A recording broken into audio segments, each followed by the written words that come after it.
ശശി തരൂരിനെ ഇതിനു മുമ്പും ഭീഷണിപ്പെടുത്തിയിട്ടുണ്ട്. കൊലക്കുറ്റത്തിന് കേസ് ചുമത്തും, അത് ഞങ്ങൾക്ക് കൃത്യമായി അറിയാം എന്നുള്ള രീതിയിലേക്ക് തരൂറിനെ അത്തരത്തിൽ ആ ഭാഷ തന്നെ പ്രയോഗിച്ചുകൊണ്ട് BJP-യുടെ സൈബർ സെല്ല് വലിയ തോതിൽ ആക്റ്റീവ് ആകാനും ഗോദി മീഡിയകൾ ആ രീതിയിൽ വാർത്തകൾ കൊടുക്കാനും തുടങ്ങിയിരിക്കുന്നു. നേരത്തെയും 2014 O രാജഗോപാലിനെതിരെ മത്സരിക്കുമ്പോഴും BJP കടന്നാക്രമണം നടത്തിയിരുന്നു ശശി തരൂറിനെതിരെ. അന്ന് രണ്ടാം തവണ ശശി തരൂർ ജയിച്ചപ്പോൾ കേവലം 15,470 വോട്ടുകൾക്ക് മാത്രമാണ് അന്ന് ജയിച്ചത്. അവസാന ഘട്ടം വന്നപ്പോഴാണ് ശശി തരൂർ തീരദേശ മേഖലകൾ എണ്ണിയപ്പോൾ ലീഡ് കുത്തനെ ഉയർത്തിക്കൊണ്ടുവന്നത്.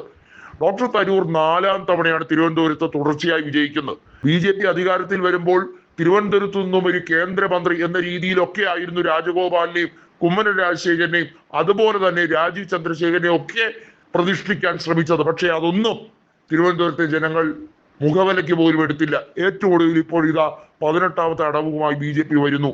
BJP-യിലേക്ക് എത്തിയില്ലെങ്കിൽ ഭീഷണിപ്പെടുത്താൻ അറിയാം. പ്രത്യേകിച്ചും സുനന്ദ പുഷ്കറിന്റെ മരണവുമായി ബന്ധപ്പെട്ട വിഷയത്തിൽ അതിൽ ഗൂഢാലോചനയിൽ പങ്കുണ്ട് എന്ന രീതിയിൽ ശശി തരൂറിനെ കുടുക്കാനുള്ള നീക്കങ്ങൾ BJP അവലംബിച്ചു തുടങ്ങിയിരിക്കുകയാണ്. തരൂറിനെ എങ്ങനെയെങ്കിലും കൊലക്കേസിലെ പ്രതിയാക്കി പഴയ ഫയലുകൾ കുത്തിപ്പൊക്കണം, തരൂറിനെ നാറ്റിക്കണം, തരൂറിനെ എല്ലാ രീതിയിലും മാനം കെടുത്താൻ വേണ്ടി എന്തെല്ലാം വഴിയുണ്ടോ അതെല്ലാം ആലോചിച്ച് വെച്ച് വിടക്കാക്കി തനിക്കാക്കുക എന്നുള്ള ഒരു സ്റ്റൈല് അത് അവലംബിക്കാനാണ് BJP-യുടെ ദേശീയ നേതൃത്വത്തിന്റെ ശ്രമം. ഇതിന്റെ ബുദ്ധി കേന്ദ്രം അമിത്ഷായും കൊളീഗ്സുമാണ് എന്ന് പ്രഥമ ദൃഷ്ടിയാൽ വ്യക്തമാകുന്ന രാഷ്ട്രീയ സാഹചര്യമാണ് ഇപ്പോൾ ഉരുത്തിരിഞ്ഞു വന്നിരിക്കുന്നത്. ഗോദി മീഡിയകൾ തന്നെയാണ് ഇത് പുറത്തു വിട്ടിരിക്കുന്നത്. ഒന്ന് ആലോചിക്കണം, ഗോദി മീഡിയകൾ കൃത്യമായും പറയുന്ന പൊള്ളയായ വാദങ്ങൾ വെള്ളം തൊടാതെ വിഴുങ്ങുന്നവരല്ല ഈ രാജ്യത്തെ ജനങ്ങൾ. ന്യൂനപക്ഷ വിരോധം തലയ്ക്ക് പിടിച്ച കുറേയധികം ഗോദി മീഡിയയിലെ ബുദ്ധിസ്ഥിരതയില്ലാത്ത ആളുകൾ, അവർ കൊടൂരം വാദിക്കുന്ന വാദഗതികൾ ഒന്നും തന്നെ രാജ്യത്ത് വില പോകുന്നില്ല. അതിന്റെ എല്ലാ രീതിയിലുള്ള ഫ്രസ്ട്രേഷനും അതിന്റെ എല്ലാ രീതിയിലുള്ള ഈഗോയും അവർക്ക് ഉണ്ട് എന്നുള്ളതാണ്. രാജ്ദീപ് സർദേശായിയെ പോലെ രാജ്യത്തിന്റെ മൂല്യം, ഭരണഘടനയെ ഉയർത്തിപ്പിടിക്കുന്ന അദ്ദേഹത്തിന്റെ ശ്രേഷ്ഠത, അതൊന്നും അർണബ് ഗോസ്വാമിയെ പോലുള്ളവർക്ക് ഇല്ലാത്തതിന്റെ എല്ലാ ഫ്രസ്ട്രേഷനും തീർക്കുന്നുണ്ട്. ഇപ്പോൾ ഏറ്റവും ഒടുവിൽ ഭീഷണിയുടെ സ്വരമാണ് BJP ഉപയോഗിക്കുന്നത്. തരൂറിനെ ഒരു രീതിയിലും കോൺഗ്രസിൽ നിന്നും അടർത്തിയെടുക്കാൻ കഴിയില്ല എന്നുള്ളത് അദ്ദേഹത്തിന്റെ അവസാന വാക്കിലൂടെ വ്യക്തമാവുകയാണ്. മാത്രമല്ല, തനിക്ക് ചിറകുകളുണ്ട്, ഉയർന്ന് പറക്കാൻ ആരുടെയും അനുവാദം വേണ്ട എന്നൊക്കെ തരൂർ ആദ്യം പറഞ്ഞെങ്കിലും അതിന് കൃത്യമായ മറുപടിയും കിട്ടിയിരിക്കുകയാണ്. അതായത് സ്വന്തം കൂടിൽ നിരന്തരം കാഷ്ടിക്കുന്ന വ്യക്തി അത് ശരിയായ രീതിയല്ല എന്നുള്ളത് സുധാ മേനോൻ വ്യക്തമാക്കിയിട്ടുണ്ട്.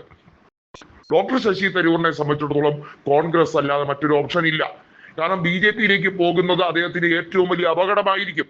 മോദി ഗുജറാത്തിലെ മുഖ്യമന്ത്രി ആയിരുന്നപ്പോൾ 50 കോടിയുടെ ഗേൾഫ്രണ്ട് എന്ന് പറഞ്ഞ് ഇതേ സുനന്ദ പുഷ്കറിന്റെ പേരുമായി ബന്ധപ്പെടുത്തിയാണ് ശശി തരൂരിനെ ഏറെ കളിയാക്കാൻ ശ്രമിച്ചത്.